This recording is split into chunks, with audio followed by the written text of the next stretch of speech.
If you have not seen my first look at some of the existing commercial services for cloud gaming, you should watch the first part of this video. Part of the reason why I was exploring those services is because GeForce Now, which created a lot of internet buzz, is still in a closed beta that I have not been granted access to.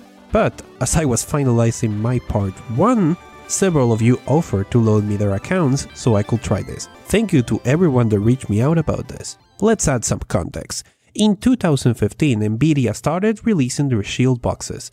These are Android boxes running Nvidia hardware that connect to a TV capable of playing Android games. To extend the range of games possible on these devices, they introduced the GeForce Now service, previously known as Grid. Charged as a monthly subscription, this service will run a select number of PC games in a remote server using Nvidia hardware and stream the video feed of the game back to the Shield. Now, Nvidia made headlines by starting up a beta for a PC and Mac version of the service, potentially bypassing the need of buying a specialized box. The service for PC is not currently commercially available, but now that I have access to the beta, I could not help but wonder how it will measure up to some of the existing options from my last video. On my very specific regional location and internet setup, Liquid Sky had the best low-end compatibility, and Parsec just blew me away with a service that allows and requires a fair bit of customization, but works great over Wi-Fi, especially considering I was using an older Windows tablet with an Intel HD 4000.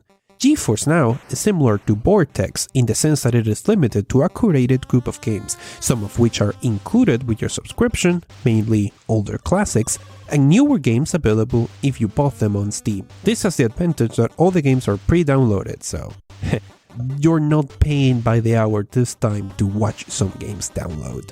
And things launch pretty quickly.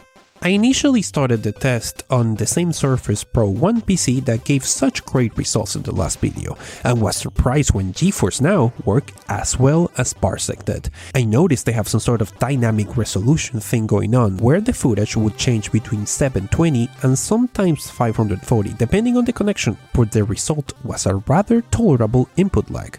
Because of this, I decided to make a more difficult test. This is a Gpd Pocket, a tiny laptop powered by an Intel Atom CPU. This was initially the place where I intended to run all the services for the last video, but believe it or not, none managed to work without a choppy video feed. So imagine my surprise when GeForce Now works as well as it worked on the Surface tablet. No problems. It is mind-numbing and weird to see a game like PUBG working on the highest settings on 720 on this tiny device without any issues and hardly any compression artifacts from the streaming. This very much beats running the game locally, which will be impossible on an Intel Atom.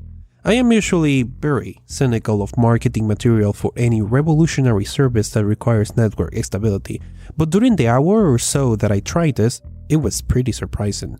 Now, let's compare. If you remember correctly, the one service that I liked the most on the old video was Parsec, and it provided what I felt was a compatible experience to GeForce Now.